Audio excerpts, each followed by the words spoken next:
Hi, the story today is going to be about my spiritual journey. I was raised in a religious and a moral home, but not necessarily a Christian home.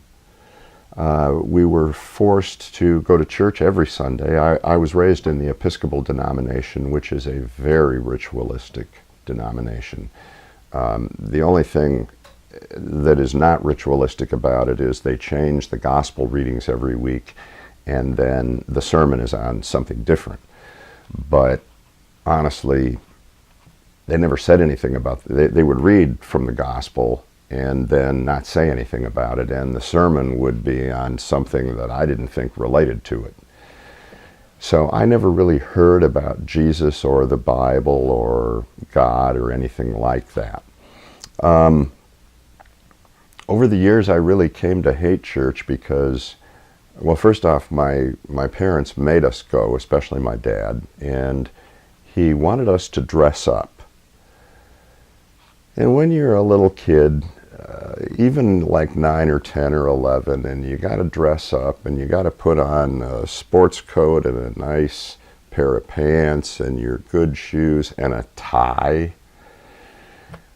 You know, I never was comfortable in a tie. And I remember one time I asked my dad, why do I need to dress up? I mean, you know, shouldn't I be comfortable if I'm worshiping God? And he said, well, don't you want to give God your best? And I said, this isn't my best. And he said, sure it is. So that ended that. But over the years, I really came to hate going to church. I never got anything out of it. It wasn't practical. I didn't understand anything. They used words I didn't know. They never defined anything. They never taught me anything.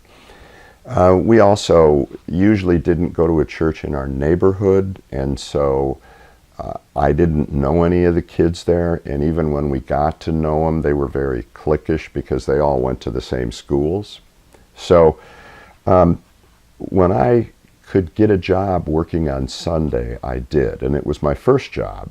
And it was a job at a local food store, and I was a cashier, and so I worked every Sunday that I could. And my dad was okay with that because it was a job. I was fortunate that I was raised in a moral home. My parents stayed married to each other. They were very faithful to each other.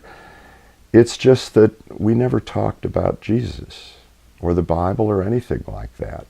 Now, we did talk about morality and things like that, but it wasn't a relational talk. It was like, okay, this is how you should be. Okay. I always thought I was a Christian. I mean, if somebody asked me, are you a Christian? I would say, well, of course I am. In my own mind, I thought I was, just because I was baptized in the church as an infant. I was born in America. At one point, I did go to church. So, and I kind of thought I believed in God, but it was a very amorphous belief. I mean, I had no idea about God at all. By the time I was in college, I would say I was an agnostic. And I did say that. Really, science, particularly physics and astronomy, had become my driving passion. Looking back on it now, I think it's because I wanted to answer the ultimate questions. I wanted to know, why are we here? Who am I? Who am I in relation to the universe? What is the universe? You know, is there life on other planets? In other words, I really had these big questions. And I ran into some Christians in college. I had a Christian roommate, actually, for a semester. And he was a wonderful Christian guy, but whenever I asked him some what I thought were deep, probing questions about Christianity, he couldn't answer them. In fact, none of the Christians I knew in college could answer those questions. They just kept telling me, well, you just have to have faith. Well, to a scientist who's looking for answers, that to me is blind faith. And I didn't want any part of that. So I kind of assumed, wow, my questions must be really deep questions that nobody can answer, especially Christians. So so in essence, science had become my God. When I did, I went 2 years to Schoolcraft College, and I'll talk about my college years later. And I lived at home, and then I transferred up to Eastern Michigan, and then I lived on campus. And at Eastern, I had my first girlfriend, my first serious girlfriend, and we went together for my whole time up there for about 3 years. She was unfaithful to me a few times, and when she was confronted, she said she was sorry, and supposedly we worked through it, but we really didn't. And but then after a while, she was really pushing me to get married. And I resisted because I just felt like, well, I don't know if I can trust you. And I remember something my dad always said to me, and he just said this in passing. He just said, you know, if you can't completely trust your wife, you have no business getting married. And that always kind of stuck in my mind because I really couldn't completely trust my girlfriend. We both graduated at the same time. It took me a year extra because I worked full-time in the summer, but then I also worked part-time in the school year. And she went full-time 12 months a year. So we both graduated together. She got a local job teaching art at the local high school in Ypsilanti, Michigan. And I got a job as a chemist in Livonia, which was, 35 minutes away. We graduated in August of 1972, and we both started work in September of 72, and in December of 72, she broke up with me. And I was devastated. Especially when I found out she broke up with me because of a married man. One of the counselors at the high school who was married made a pass at her, and it was a completed pass. And she then went to him and said, well, okay, I dumped my boyfriend, now dump your wife and we can be together. And of course, he gave her the standard line of, well, at first he gave her the standard line of, well, my wife doesn't understand me. Now that is a standard line for married men to give. Everybody knows it. Well, apparently she didn't believe it. So when she went to him and said, I dumped my boyfriend, now dump your wife, he said, well, you know, my wife's she's been better about trying to understand me. So he said, let's give it a few months. I'm sure it won't last.